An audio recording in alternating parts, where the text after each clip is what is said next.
Michel Rago, vous êtes administrateur chez Biolay, en charge des questions sociétales.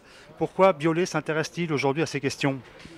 C'est tout simplement aussi notre projet politique on a défini en Assemblée Générale en 2017. C'est-à-dire que Biolay, c'est la bio partout et pour tous. C'est qu'on fait tout en sorte pour mettre en œuvre des collectes pour permettre à tous les producteurs qui le veulent d'être collectés partout en France.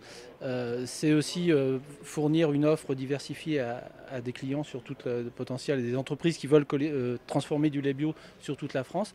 Mais en 2017, on a aussi souhaité réfléchir à des questions suite un peu aux polémiques qu'il peut y avoir qui entourent le secteur de l'élevage. On a voulu aussi réfléchir à ces questions environnementales, sociétales, qui vont des aspects environnementaux, mais aussi des aspects sociaux sur la rémunération des producteurs, etc. Ça veut dire que le bio, il n'est pas à l'abri de ces questions environnementales?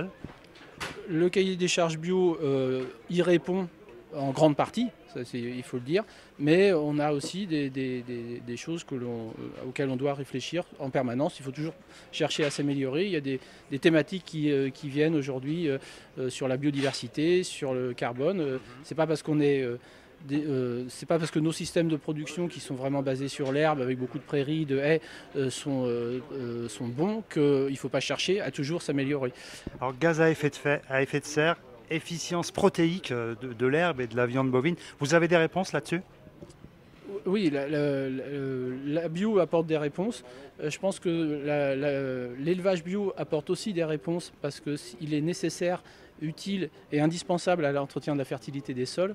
Donc, l'élevage bio, s'il associe beaucoup de prairies et beaucoup de haies, apporte aussi des réponses très satisfaisantes en termes de stockage, de captation du carbone et en termes de biodiversité. Alors, vous m'avez parlé de cahier des charges. Chez Biolay, il y a la démarche qualité Biolay qui en rajoute un petit peu une couche par rapport au cahier des charges. Est-ce que le consommateur ne va pas finir par s'y perdre? Alors, ce qu'on cherche à faire au niveau de Biolay, c'est avant tout avoir un mode de production cohérent. C'est ça l'impact. Ce sont des discussions internes à Biolay. Toutes les évolutions des cahiers des charges propres à notre structure, on les vote en Assemblée Générale après avoir eu des débats longs. C'est souvent les adhérents qui les demandent. Le fait d'interdire l'importation de protéines végétales pour nourrir le bétail, c'est ce qu'on a voté en 2016, à l'Assemblée Générale 2016. C'est issu d'une demande d'adhérents. Et c'est des votes qui sont à 85% pour. Donc il y a vraiment à la base vraiment une demande des adhérents pour qu'on soit sur des systèmes qui soient le plus cohérents possible. C'est pas cohérent, c'est tout à fait cohérent de substituer du soja produit en Amazonie par de la luzerne produit chez nos collègues céréaliers. Donc c'est cette cohérence-là qu'on veut mettre en place.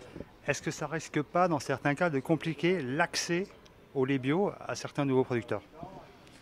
Alors, ça peut, mais quand même, en règle générale, si on travaille vraiment sur la cohérence des systèmes de production, je pense que les gens sont de plus en plus responsabilisés, conscients de ces problématiques. Et j'aurais tendance à penser qu'il y a, pour certains producteurs qui viennent à Biolay, c'est aussi ce qu'ils recherchent.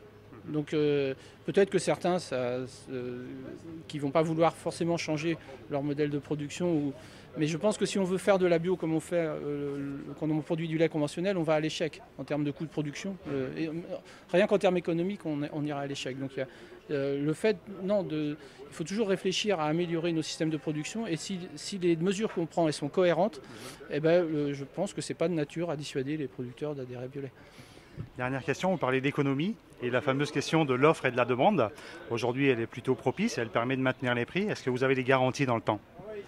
Alors, ce qu'on peut voir aujourd'hui, c'est que les marchés sont quand même très porteurs. Les chiffres du CNIEL, tout ça, montrent qu'il y a quand même une demande qui ne cesse de croître. Et moi qui suis en bio depuis 20 ans, on a toujours eu peur de cette... et on ne la voit jamais arriver. Donc on se dit, aujourd'hui, à date, c'est vrai qu'on a eu des niveaux de conversion très élevés dans les années passées. Donc ces producteurs qui arrivent, ça peut créer un petit déséquilibre sur les marchés.